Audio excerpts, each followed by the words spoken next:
All right, hello everyone joining us on Zoom tonight.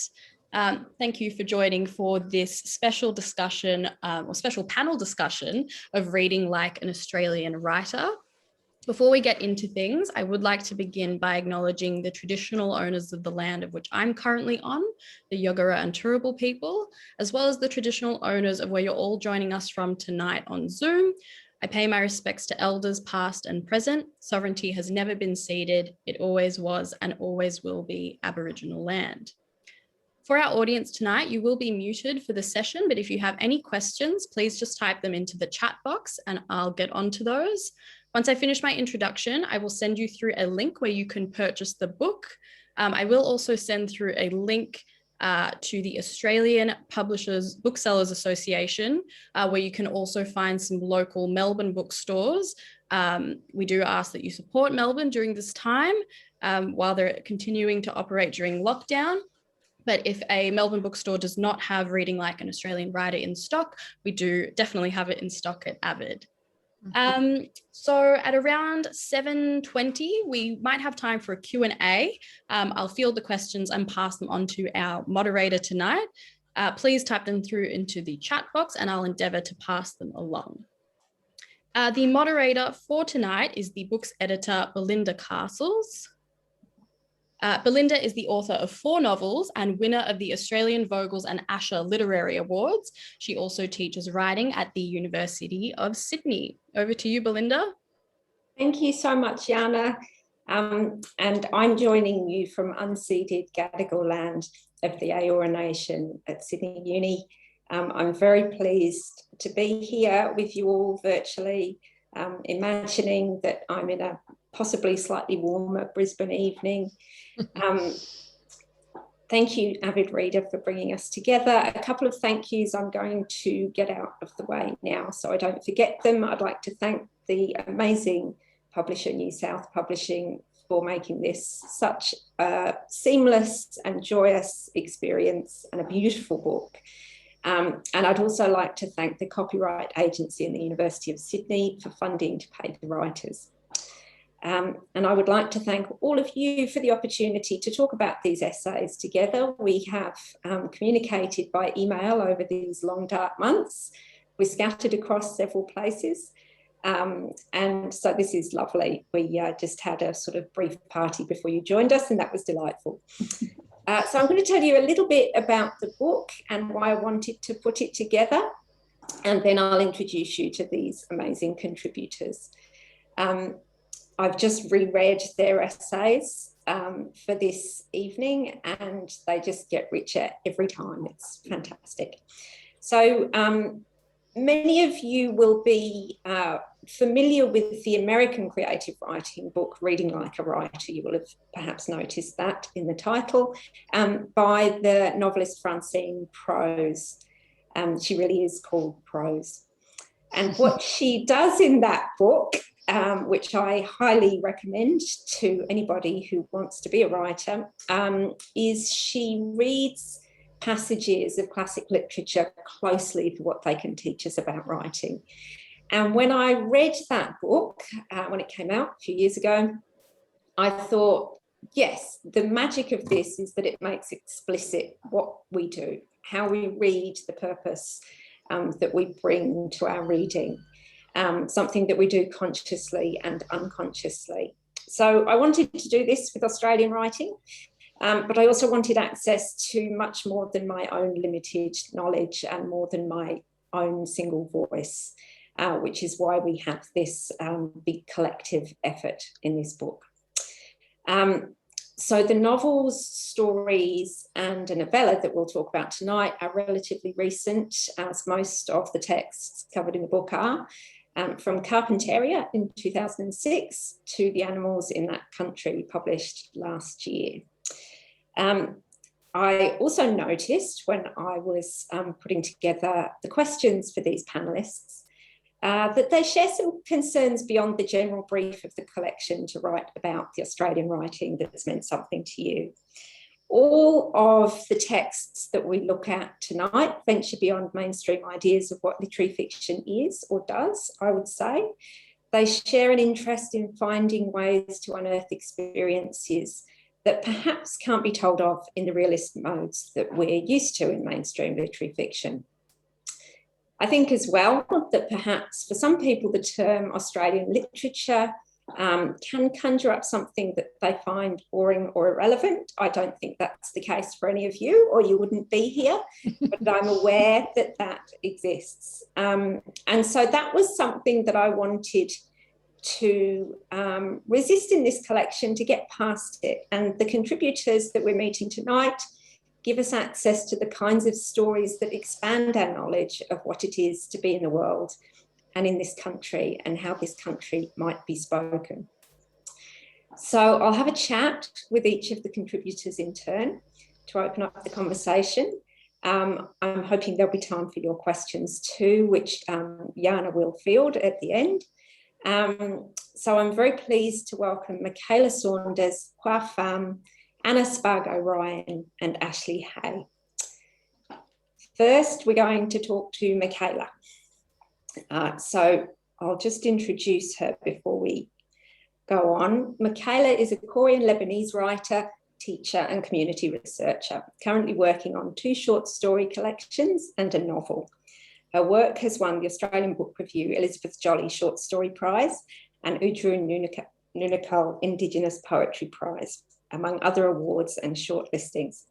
She's also been the recipient of several fellowships and grants, and she belongs to the Tweed Guri community. I also have the inside knowledge that she's just getting her doctorate finished right now, so we're very lucky to have her this evening. Hi, Mykaela. Hi, Belinda. I won't ask how you are. I'm just going to assume that you're winning at life and that it's all going good. Well. Everything's good. Good. I got a small extension on my thesis just so good. Just so I can enjoy life a bit more, you know. Yeah. So you can sleep at night and breathe occasionally. Yeah. Good. Okay. So the novel that Mykaela writes about is Carpentaria, which will be familiar to you all. It was published in 2006 and won the Miles Franklin Award. Its author, Alexis Wright, is a Wanyi writer and land rights activist from the Gulf country of Carpentaria. So, Mykaela, if someone hadn't encountered this book before, how would you describe it? Depend who that someone was, you know. I think if it was somebody from my family, my community, people who aren't really big readers, none of them who are writers, I'd probably kind of emphasize the fact that it is about blackfellas and about a community of blackfellas, not just one or two, who are kind of living with each other, but also having to live with wider society and kind of corporate destruction. I would definitely emphasize that, but I definitely talk about the voice and how it's very chatty. It sounds just like somebody having a chat to you. There's lots of information in there. It doesn't sound like a normal literary voice, which I think would scare some people from my community off reading it, because it's 600 pages. It's huge, or 500, either or. It's huge. So yeah, I would describe it as a novel that just focuses on relationships between blackfellas in a community, in families, and it's very funny. It's very cheeky. It's heavy. It's beautiful. It's sad. All the things that, you know, life is, you know, it's in that novel. All those different tones and textures that we have are contained in that world that she's written. Yeah. Thank you. So to open up the conversation tonight, I wanted to quote from the opening of your chapter, where you write, "The best books are those you revisit over the years and build a relationship with. With each visit, you learn new things about yourself and about the story, deepening your understanding of both entities each time." I wondered if you could tell us a bit about this relationship for you with Carpentaria, what it's meant to you as a writer. Well, there's layers to this, and it goes back. So I didn't read it when it first came out. I read it 2 years later, 2008, I was in my Bachelor of Education undergrad at the University of Sydney. I took a unit on Indigenous literatures, and my lecturer was the amazing Dr. Peter Minter, who is now my doctorate supervisor. So my relationship with Dr. Minter is as long as my relationship with Carpentaria. So he set us a reading of the first chapter from Time Immemorial, which, as everyone knows read it, almost begins with this amazing rainbow serpent coming down and shaping the earth. And I can't even tell you what that did to me to read that in literature, because I'd heard these stories growing up, moving around, living in different communities, hearing the stories about how we and our worlds are created, but seeing it like that in print, with this beautiful language and just this care taken to describe how beautiful it was. It shook me up a bit. I rushed out and I bought the book and I read it, and I'd never read anything like it, and I still haven't. Maybe the Swan book comes close, but I was just enchanted, and I was not a writer back then by any means. The only things I wrote at that time were essays for uni. It took me 9 years to begin writing my own stuff. I started writing fiction in 2017, and I came back to the novel because I was asked to for a uni assignment. Beth Yarp, who is also in the book, who wrote an incredible essay, she set an assignment for us to write an essay about a novel that meant something to us. And I began writing this essay in her class, and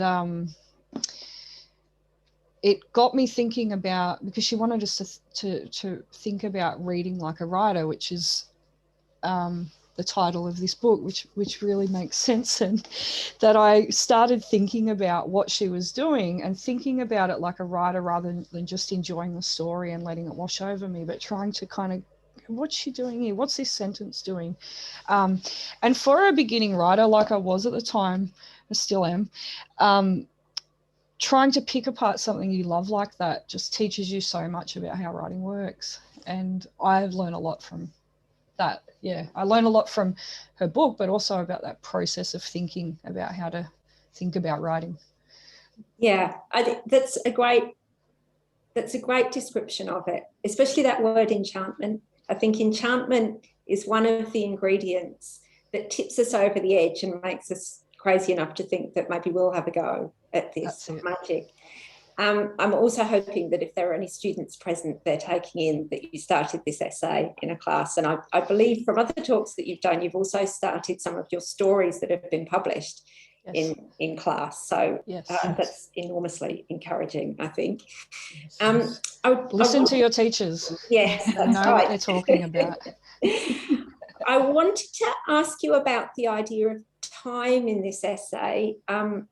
It's central to what you're writing about. And I wondered if you could tell us a little bit how time works in this novel, but also the other component of time that you think about in the essay is a more localized version of time, and that's the time that the novel was actually written in as well. So those two strands of time, I wondered if you could tell us about those.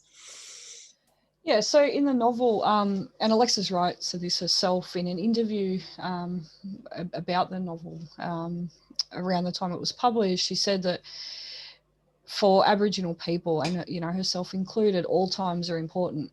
And the way she takes this into the novel and shows the reader is by literally talking about all times and talking about them, writing about them as though they are the same time, which in the Aboriginal worldview is the case. And not just the Aboriginal worldview, but any kind of land-based cultures generally have these same understandings of what time is.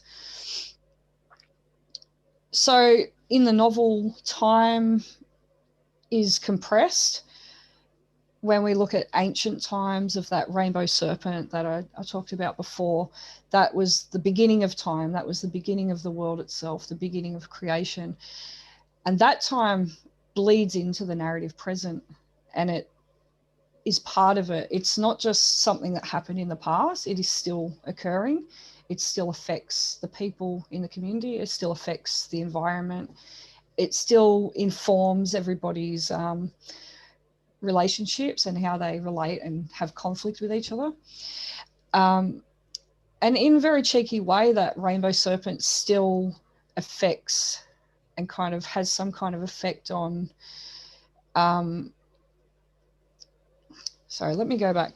The rainbow serpent in the form of moisture and rain and the river and all these other things that the serpent is and stands for in the novel actually affects time. It ruins clocks. The moisture in the air ruins clocks, you know. The cyclone wipes the town away. So in this way, that serpent's still there. It's still having this effect. It's not just something that happened back then. It's still happening. And if you read the serpent as the moisture in the air, the black storm clouds, the wind whistling in, you can see that that's all still happening. All those things that happened millions of years ago are still happening now.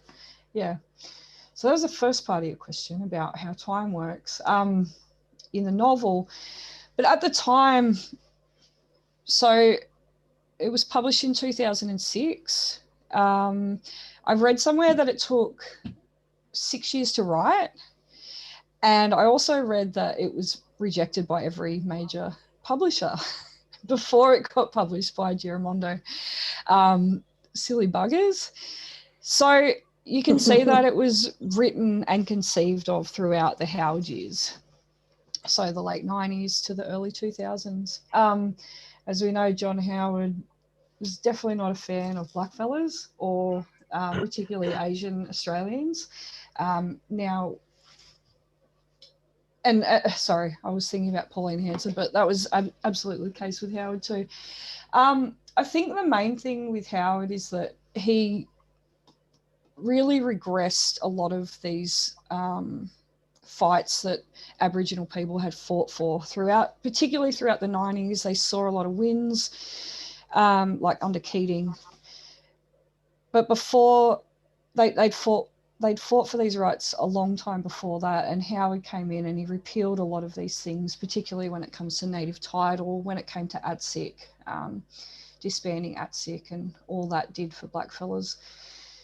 So I think that this novel was written as a response to that, as a way of saying, you know, we have been here all the time, we will still be here all the time. And it doesn't matter what these policies do or what some kind of corporate mining interference into our lands can do. These are our stories. And yeah, I think that's what was going on anyway. Thank you. Just lastly, I wanted to quote another bit of your essay because I enjoyed it so much. So towards the end of the essay, you talk about the way that before you'd committed to writing, you'd perhaps taken on the idea that writing wasn't for you, and then at uni you encountered this novel in Peter Minter's class. And the essay says that you fell in love with the characters, the voice and the place, all both familiar and fantastic. The language was meaty, chewy, magical and delicious, and that you didn't know writing could be like this. I wondered if you could just tell us what it means in the career of an aspiring writer to hear a voice speak to you in that way. Oh, it means everything. I grew up hearing stories from relatives, mostly men, Aboriginal and Lebanese relatives, and they all just told the wildest yarns, you know, they all just told the loosest stories, and they just went everywhere, these stories, and they were just full of information, and they just made me belly laugh all the time. And I just really admired that. And I think that's, you know, we have these early formative experiences of, you know, whatever makes us feel good back then somehow kind of seeps into us as an adult. We want to kind of keep that feeling and that connection. And mine was storytelling. And I hadn't encountered that in fiction. Mind you, I wasn't exposed to a lot of fiction. I grew up in a regional town, not part of any kind of literary family or community. And I just read whatever was in the library, and whatever I came across wasn't very inspiring to me in that way, unfortunately. But yeah, when I came across this voice that just told these massive, like every sentence is its own little world, its own novel. There's so much information in every sentence, and it forces you to slow down and really figure out what's going on there. You know, you can't read it quickly. You have to sit down, you have to absorb it, enjoy it, think about what's going on. And I just love that. To me, it's like sitting down with somebody who's telling you a story. You know, they won't just skip to the end. You know, this voice is going all the way around before it gets to the point.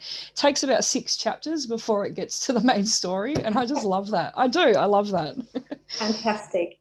Thank you, Mykaela. I'm you. hoping that we'll come back to you, but that's a wonderful introduction to your essay and to the novel. Thank you. Thanks.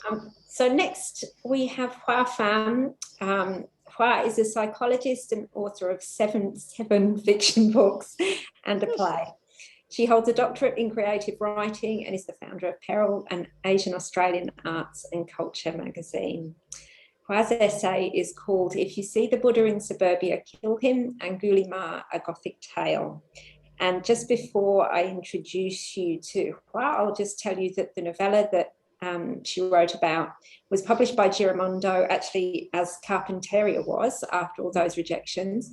Its author, Chi Vu, is a writer of fiction and plays and has held various roles in the theatre. Hua, hello, welcome. It's lovely to see you. Hi, Belinda. Great to be here. So could you tell us about the tale of Angulimala in its traditional form? Angulimala was a murderer who used to wear the fingers of his victims around his neck. And he encounters the Buddha and tries to murder the Buddha.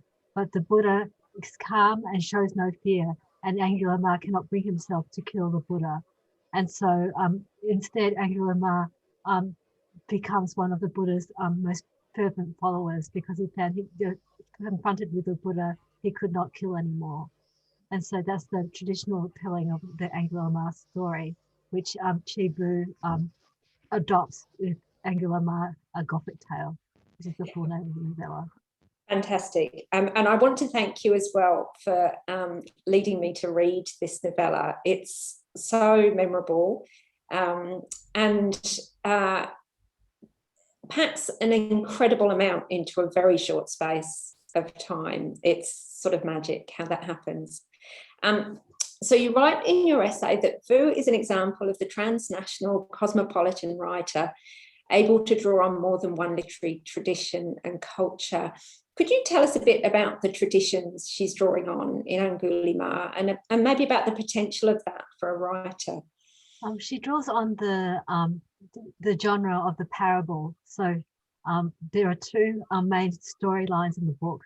One which has the brown man, which is Angulimala, meeting with the monk in a suburban wasteland near a creek, and that's very impressionistic. And then there's the main storyline, which is told in realistic narrative, and that goes through the main gist of the tradition. And she uses a Gothic tale quite deliberately in the title, so then the audience has expectations of what would happen. There is a haunted house trope that she uses, and also the setup of Angulimala himself as being the menacing murderer.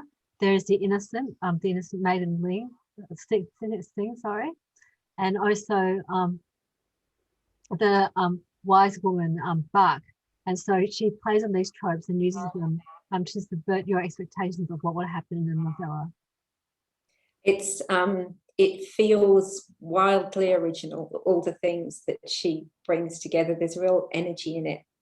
I was wondering about, obviously Buddhism is a very strong presence in the novella. I was wondering if there were ways that you use these concepts in your own work.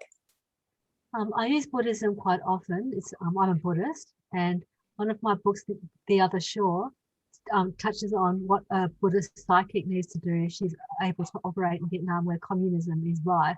And what would you do if you are a professional Buddhist psychic, but being directed to be biased against the Southern Vietnamese, for instance?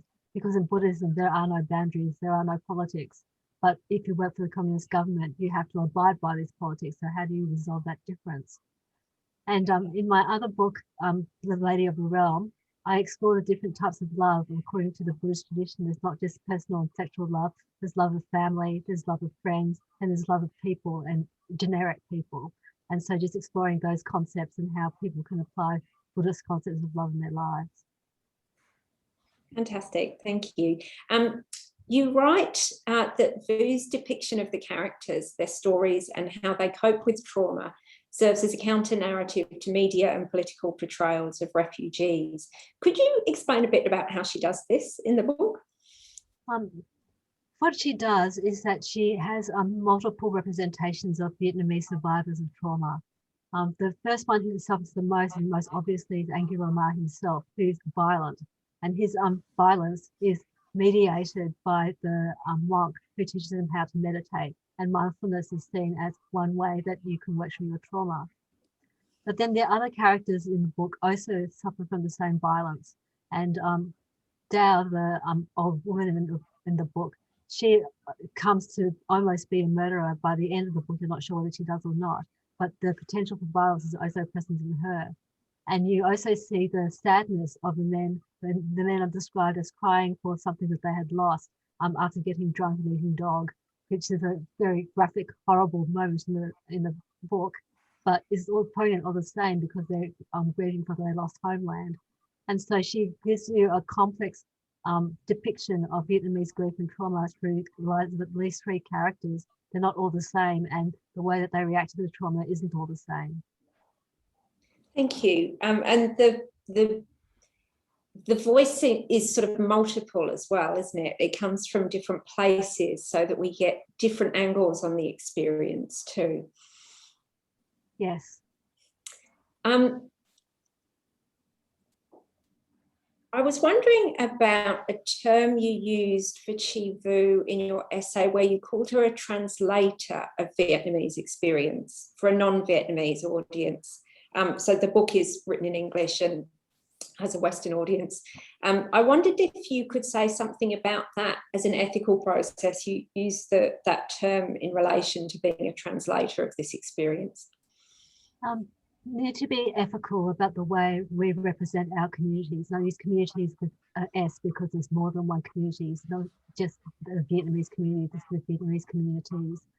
And when we talk about ethics in representation, especially about war experiences, Viet Thanh Nguyen, the Pulitzer Prize winning Vietnamese American author, says that to do an ethical depiction of war, we actually have to recognize the inhumanity in all of us, for all sides, the Northern Vietnamese, the Southern Vietnamese, the Americans, the Australians, everyone who's involved in the war.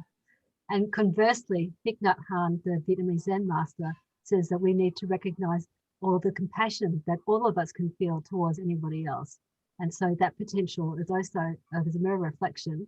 The compassion is something that everyone else can feel. And so to be ethical is to portray all of that potential.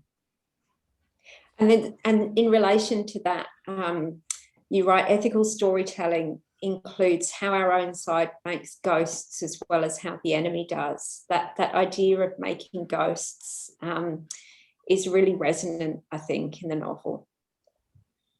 Yes. Thank you, Hoa. I'm hoping we get to come back to you. We'll see. I fully recommend this novella to anybody who's interested in this subject matter. I feel like as a non-Vietnamese reader, my world was really expanded by this story. Okay, I have Anna next. Hello, Anna. Hi, Belinda. How are you? I'm good. How are you going? I am Good. sorry about Melbourne. What do you mean? Nothing's fine. Everything's fine. We're in Brisbane tonight, Anna, so it's okay. I love it here, not locked down. Yeah. Anna is the author of The Gulf and the Paper House and a winner of the Horn Prize. She's a PhD candidate in creative writing at Deakin University and non-fiction editor at Island magazine. Her non-fiction book, which I'm hoping is coming soon, maybe you can tell us, is A Kind of Magic from Picador. When's that coming, Anna? Calendars don't really exist okay. in Melbourne anymore. Next year, early next year. We're looking forward to it. Yeah. Good. Thank you. Anna's essay in the book is called The Sad Old Flesh, How We Use Non-Human Narrators to Interrogate Humanity. So Anna uses two examples of recent Australian fiction to explore these ideas: Ceridwen Dovey's 2014 story collection, Only the Animals, and Laura Jean Mackay's novel from last year, The Animals in That Country. Could you tell us, Anna, a little bit about these two books and how animals speak in them? So Only the Animals has the same kind of odd, animalistic, sometimes animals keep other animals as pets sort of vibe as like Peppa Pig. It's, oh, did my computer just freeze? No, you're good. No. Good.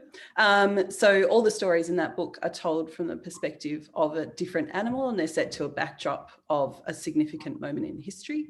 The significance isn't spelled out. So we as readers, we need to understand that the bombing of Pearl Harbor happened or that the Russian Revolution happened, and then the animals spectate those different events. The animals in that country is quite different. The animals in that book literally speak and humans can hear them as part of a very timely pandemic, a flu pandemic that was very interesting to read during COVID. The animals are speaking in ways that humans can hear and understand, but they are very much still animals, which is the most significant difference between the two. Yeah. Okay. So just to get us into your essay, I wanted to pick up on a statement that you made in the introduction. So you talk about the kinds of stories that we all used to be asked to write about animals as children at school. So it's kind of its own genre. And then you say, for contemporary fiction writers, animals offer something more than an imagined day in the life of a creature walking from bowl to bed. They're an opportunity to follow lines of inquiry without the assumed or explicit framework of everything that makes a human life. This seemed like an important idea in the essay. So I wondered if you can tell us about what you're saying here, what kinds of potential these lines of inquiry might give us as readers and writers. Yeah, so I guess as a creative writing teacher, one of the things that we always say to students, especially in creative nonfiction, which is where most of my teaching is that they bring with them the entire context of their life. So the person who is narrating the story is a version of a person with a life off the page. So all of the things that scaffold a human life all form part of that narrator's experience. And that's true whether it's an autobiographical piece or whether it's like set on a mythical outer planet somewhere. The reader knows that also that human narrator has all of these things that are going on in its life. So it's impacted by all of society's human structures like gender and war and love and all of these things. And so what that means is that when we write stories about humans with human narrators, we understand as readers that that narrator is bringing all of that humanity to the story for better or worse. And so it's impossible to give an objective kind of insight into the human condition as a human narrator. And that's not to say that human experience is homogenous, but just that these structures don't exist for animals. So then if you have an animal narrator that comes in, it can offer a perspective on some element of society at face value. You know, it hasn't been socialized. It doesn't come with its own judgment about what it's like to be human or the terrible things that humans do, which is the most important part of both of these books. It doesn't have systems of government or slavery or millennia of colonization. It's just observing the animal as kind of a clean slate. So we can use that, and people do use that as a way to make statements about humanity without saying, I'm also part of humanity. Yeah, it's a little trick, isn't it, that sort of creates distance and strangeness. So you write in the essay in relation to Dovey's story about Hitler's dog Blondie, without an animal narrator to take sides, the reader must find their own position. Could you say something about this? What kind of experience is that as a reader? Yeah, so yeah, following on from what I just said, it's, you know, Blondie, while present, was not someone who sent millions of Jews to death camps. She only observed as others did, and she's not implicit in that violence. So what it does is hold a mirror to the reader. So can you see what you did? The very fact of her being a different species kind of homogenizes humanity and asks you to take a good look at what you've done, which is what the book is all about. All of the stories do that, which isn't, you know, again, humanity isn't one big glob, but what it does is stop us from having a safe place to land, a comfortable place where we can think, like, I'm the good guy, because in the story, the animal is the good guy and we are all not the animal. So because the animal is sitting outside of that system, we're sort of forced to make up our own mind about the position that we are meant to take. So, you know, we digest stories by rooting for one character or another, and we see ourselves in them and we look for common threads that we have with them, and we can't be the animal. And so we're forced to take some other position. So, you know, when we look at what Blondie is doing as someone, as an animal who is saying, you know, I'm just hanging out in my bunker with this guy and, oh, he's feeding me cyanide. She's not doing it to get elected. She's not doing it to win a bet or to exploit someone or to make something happen, which is what we would do. She's just calling it as she sees it. And so we have to consider that what she's saying might be true. Thank you. So think about the way that the animals in that country is different to the things that we've seen before. I mean, I felt I was entering a strangeness with this novel. So you give some examples in your essay of the way that the animals speak, and the different animals speak differently. They're not homogenous either. And so rain is sky meet, poison water. A person in mourning is the sad old flesh, like the title of your essay. And of life, one of the animals says, if you smell down deep, the long day ends. Can you describe the kinds of effects it has for the animals to speak in the ways that they do in this novel? What I like so much about this book, and I found it very strange as well, it's quite a disarming kind of a book, is that the animals, like I said, they're very much animals. They're not like a human stand-in for an animal, which is what they are in Only the Animals. It's a lot of times to say animals. They're just animals that are using human ways of communicating.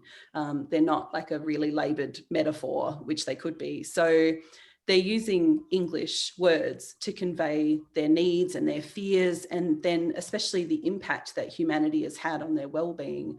And it's quite grotesque that this is happening at the end of the world, that the last thing that happens to us before the apocalypse is that we can hear all of the horrible things that we've been doing to animals all this time. It's like this incredible punishment that, do you know what has been happening? We're all dying, we're hot, the world is poison, the rain is acid. It's like this very morbid and well-deserved kind of punishment from the animals. But what Laura has done that's so interesting is that she has used language in ways that we understand but that are unexpected. She sort of developed a dialect for the different animals that are in the book. So the dingo, the main character of the dingo, has a different way of speaking English from, you know, the insects, which speak in all caps, from the whales that have another way again.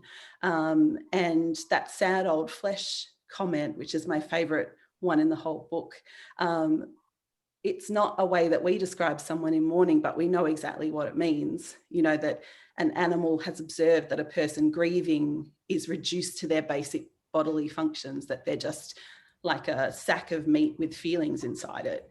And all the animal is doing is observing these sort of fundamental, ugly aspects of what it's like to be human. And I don't think you can achieve the same thing by kind of just trying to say it, that these animals observe things in a way that that a human narrator would feel judgmental, and it would feel laborious and kind of not insightful, but from an animal narrator, it just feels like a truthful statement that we kind of have to take at its merit, which I just think is amazing. Yeah, I really enjoyed the way that the narrator talks about our human guide through the story. I can't remember her name. Is it Jean? Yeah, Jean. She looks after animals at a sort of an animal park in the Northern Territory. And she thinks she's got this special relationship with Sue, the dingo. And she puts on voices for the show, for the feeding, so as a sort of entertainment, as though she understands what she's saying. And then when we learn what Sue's actually saying or thinking, Jean is it, and quite often humans are it. And I love that shift in how we're being viewed. And you have this lovely phrase that appears like a little kind of stab in part of the essay that says, "We have been seen." So I'm going to leave us this conversation with that little phrase, which was the most beautiful punctuation. And I think kind of encapsulates the things you've been saying about the animals and what they might have to say about us. Thank you, Anna. Thank you. Ashley. So Ashley, I believe this audience will know Ashley very well. Big friend of Avid. Ashley is the author of the novels 100 Small Lessons, The Railwayman's Wife, and The Body in the Clouds, as well as 4 books of narrative non-fiction. Her work has won the Colin Roderick Prize and the People's Choice Award in the New South Wales Premier's Prize. She's the editor of Griffith Review and former literary editor of the Bulletin. Hello, Ashley. Hello, Belinda. How are you? I'm really in Brisbane. I'm okay, thanks. Good, we envy you. I wish you were all here. Yeah, one day, maybe next year, we'll do this again. Next year in Brisbane, yeah. Ashley's essay is called Postcards to Charlotte Wood, Revisiting the Natural Way of Things. So we know Charlotte's novel. It won the Stella Prize and the Prime Minister's Literary Award and was shortlisted for many, many awards. And one of my favourite little accolades for it is that The Guardian called it a masterpiece of feminist horror, which I think is something that we should all aspire to from here on in. So in your opening paragraph, Ashley, you talk about meeting this book. You use that verb and the women in it. So I was interested in that use of meeting and wondered if you could tell us a bit about reading as encounter in light of the natural way of things. What was it that you met here? I think that's probably how I think about picking up any book, because I do think that as a reader and as a writer, you're in conversation with the books that you read. And I'm really interested in the way that the conversations you have as a writer might be different to the conversations that you have if you're just reading something as a reader. But in the case of The Natural Way of Things, it was a book that I had known Charlotte was working on, and I'd known sort of little bits and pieces about it, I guess, things that she spoke about or sort of gave away in the process of it. And I had this sense of something kind of extraordinary coming into being just out of my line of sight. And so when I got to read it, it was a different kind of revelation in a way. And I think it's probably important to say, I went to university with Charlotte. We were in the same creative writing class an incredibly long time ago. And I had the sense, and I've read all of her work on the way through and been really fortunate to be able to talk to her about things that she's working on, and grateful for those sorts of conversations. But there was a sense that this book was doing something different, that she was doing something different. So there was a different sense of revelation and an encounter, I guess, when the pages finally arrived in Brisbane. It's a really different book to other things that Charlotte had written. And I think what was so exciting about meeting it was just feeling the book, feeling the feelings in the book, I guess, feeling the scale of the story that she was working with and her insistence on the work she was doing on the page. Fantastic, thank you. So you write of the novel that it requires us to witness something otherwise deliberately put away, rendered unseen. I wondered if you could talk about this process in reading of being asked to look at something that we'd rather not look at. I mean, I read that novel with dread as my main feeling on the way through, I think, just a feeling of hoping for good things for people against the odds. So what's in it for us in that process of reading, of making us look at these things? Well, I think staying with the trouble, staying with what's going on. And there's a really interesting, I've read the book a number of times now, and most recently to write this essay for you, and feeling the different layers that are there. I think I read the book with a lot of, I think dread's a really nice word for that sort of first reading, but then understanding the beauty of a lot of what is on the page, the beauty at a sentence level of what's happening on the page, and understanding the way a story can hover between, it feels wrong to say that it's an allegorical space, because that feels like it's letting this, or letting us off the hook of having to take the story seriously in a way. But I think there's something very powerful in the sense that the characters in the book, the women in the book, all of whom have had horrific things done to them, are removed from the sight of the rest of the world, because the rest of the world doesn't want to have to think about what's gone on and what they've been accused of and how they've been treated and what's been presumed about them. But we're not allowed to forget that they're there in the course of that book. We have to stay with them, and we have to think about them, and we have to hold their story at the front of our mind. And I think that's incredibly important and incredibly necessary. And like you, I was thinking just when we were talking before we sort of began this conversation now, that yes, when I read through the book for the first time, I just wanted good things at the end. And of course, what could the good things be? You know, what could the good things possibly be? So the good thing has to be understanding why it matters never to forget that story, and why it matters to keep being part of the witnessing, I guess, and the action around that. Thank you. Well, in relation to that, one of the things that you admire in the essay is Charlotte's encouragement to, quote, put yourself in the space where you're uncomfortable, where you have nothing in common with whoever else is there, and find a means of being there. Can you tell us about the significance of this? I think this is, for me, it was sort of the crux of the essay. I think there's a lot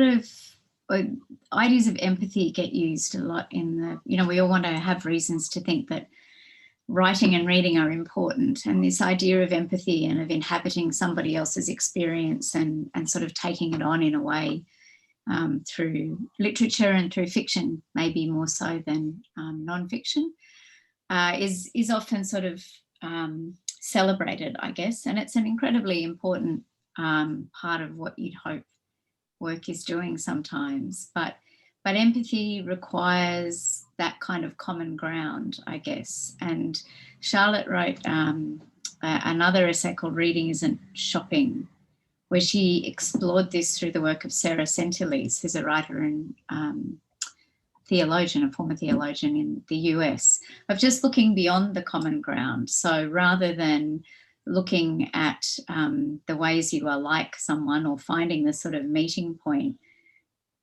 still making the effort to meet the person or meet the story, even if it is nothing like your story, or you can find no common ground. I think it picks up a little bit on, well, I think what all of these books that we're talking about tonight do, but particularly thinking about Cerridwen Dovey and Laura Jean Mackay, I think just this idea of saying, you know, there are these points of connection, these points of resonance that don't require A to be like B, but actually insist that A is not like B, and that being in that narrative is still incredibly urgent work and does incredibly urgent work. Yeah, there's something fundamentally different about appreciating the agency and value of somebody in spite of not finding anything in common with them. So, so it's not the business of saying this could be your daughter or this could be your sister. It's saying, no, this is a person, and that's enough for you to... yeah. And it's the business of saying, you know, this is happening in your world, even if it is off in the horrible electric fenced space that you don't have to see all the time, that you want to, you know, ignore or elide or misunderstand. It's there, and it is part of your world. Yeah. Thank you, Ashley. Thanks. Wow, I could do this all night. I'm going to ask Jana, though, if any of the audience have questions for the panelists. Yes, we have one question that's come through. Everyone's a bit shy tonight. I'm just going to unmute Mykaela. We have a question from Julie, and she asked, to all the writers, was it hard to select the books or stories that you wanted to write about? And maybe we'll just go through in the order that the panelists went. So starting with Mykaela. No, it wasn't, because I had already started writing this essay when Belinda asked me to contribute something. And I did say no to Belinda straight away, because I was then very busy and I couldn't commit to writing anything new. But then I realised I had this kind of half-formed thoughts about Carpentaria, and I sent my notes along to Belinda, and she said that she wanted me to develop it, and that's what happened. So easy for me. Yeah, mine was I did Chi Vu's book in my thesis, my doctorate, and when this opportunity came up, I thought it would be a good way to promote Vietnamese writers, since there aren't very many of us. So there.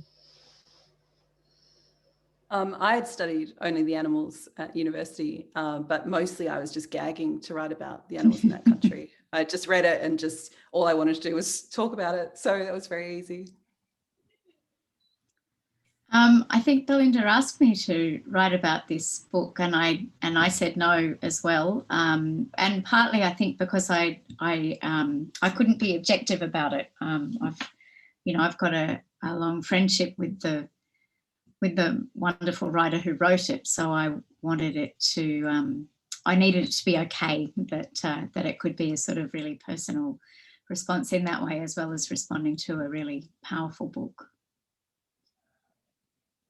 And Belinda, how did you go about sourcing all of your writers for this book? It was a bit of a it was a messy process. It wasn't particularly well organised. It kind of came together. I was interested in people for different reasons. Some people I asked, like Ashley, to write on particular people because I saw pairings that I was interested in. Some people I just said, who would you like to write about? Some people came my way a little later in the process. Mykaela I met we had this sort of lovely thing happened in the pandemic, where Mykaela studies with us but is not in Sydney. And so when we went online, some of our students in similar positions were suddenly much more present to people like me I hadn't taught Mykaela in a class because I haven't been here that long. And so I came across Mykaela quite late in the process, and was aware, Mykaela, of just this beautiful moment that you were experiencing of really finding your voice as a writer, and being acknowledged by the literary world. And I thought this is an exciting moment to capture. But the process was sort of organic, really. I would think of people and ask them, and as perhaps you're getting a sense of, they would say no, and then I would find a way to nudge them gently towards a yes. And I enjoyed that very much. It was great. We have had another question come through. This one's from Magnolia, and she says to the writers again, do you feel reading like a writer has taken some of the joy of losing yourself in books because you go through the pages of other authors diagnosing structure, flow, backstory, etc.? No way. I love it. It adds depth and nuance. I liken it to if anyone's a musician, you know, you'll go and see a band with your normal friends and you'll just enjoy the music. But if you ever go see a band with someone who is a musician, often they're kind of sitting there watching and listening, and they don't look like they're enjoying themselves, but they are. They're picking it apart, and they're really probably getting a lot more out of it. And it's probably similar to us in the way we're talking about all these things like structure and you know, allegory. It probably seems like we're taking the joy out of it, but speaking for myself, it makes it a lot more pleasurable. What do you think, Hoa? I turn off writer brain when I read. Like, I like to escape into the fiction, but really good fiction inspires me to write more. So I know that at a certain level, I am picking up all of the things that we've been talking about. No, I'm 100% joyless about writing. The main thing that happens when I'm reading a really good book is I'm trying to figure out how I can steal parts of it without anybody noticing. I mean, writing for me has become a way to dissect incredible things that people are doing. You know, how did they do that? And I can't separate that from the experience of reading anymore. Sadly, alas. I think it's what I was saying before about it being a conversation. I love it, and I read in different ways. Like, I do read. I can't imagine ever not reading with pleasure. So however I'm reading, and at the moment, almost all the work that I'm doing at the moment is reading other people's words and you know, sort of thinking into what they're working towards on the page, and it's just joyful. It's the most amazing privilege to get to read in that way, and to get to have actual conversations with the writers, not just through their books. So no, it took me a long time to understand the different ways that writers and readers read, but I wouldn't want to not read like a writer at any time. I love it. No, I would agree. I think it's one of the pleasures of life. And there's a beautiful section in Kate Kennedy's essay when she's talking about reading Tim Winton. And she's talking about the close-up magic. So it's like a magician, it's like magicians watching other people's tricks to see what they did. And I love that. It's a deep, nerdy, mechanical pleasure in the best possible way, I think. But I think also, Belinda, you said something gorgeous at the end of your introduction to the book, where you talked about the book as an act of community. And I think that's the next step on from the conversation. You know, it is, you are part of a community. Anyone who reads the same book becomes the community of that book's readers, and you sort of find each other and you have these conversations. Or the writing community is an extraordinarily nurturing and supportive place, and there are all these very sort of positive and connective things going on around these words, and that, I think, is part of the joy of all of it, the reading and the writing. Absolutely. It's a shared love And there's nothing better than finding somebody who shares that love. It's just fantastic. I think we might have time for one more rapid fire panel question, and we'll go through in the same order. Zora asks, what's the one main thing you learned about the craft of writing from the books you read? Oh, so that would be me. So the craft of writing. Let me just kick something over. The main thing I learned about the craft of writing, just to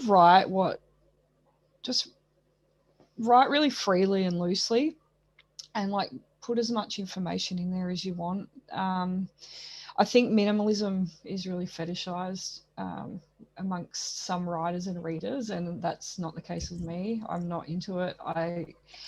So I learned a lot about how to write very like verbose sentences, but make them sound good and stylish. For me, it's you can put mindfulness and Buddhist psychology in fiction. That's what I learned from Angela Ma. Mine was to be fearless with words, the way that you use them. They're not prescriptive, and you can do all kinds of strange and unusual things with them and derive all kinds of meaning. I think mine is what I was saying before about the beauty in the story. Whatever the story is, whatever the story you're trying to tell, there is, just at that word by word, sentence by sentence level, you need to sort of pay attention to all of those words and the work that they're doing and how they sit on the page. You've got to sort of honour that, I think, in the piece. I might just jump in, Jana, before we wrap up, because I just wanted to thank the panelists again. It is just, apart from the joy of reading as a writer, the joy of talking about writing and particular books with other writers is just endless. I wish we could do it for hours, and I hope that we meet again soon so that we can.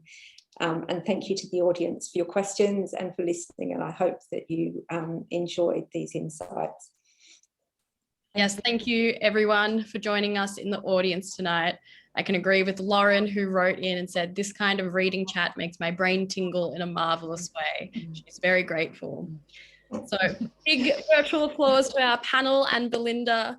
Thank you so much. And have a great night, everyone. Remember to purchase Reading Like an Australian Writer at your local Melbourne bookstore, online, or at Avid Reader.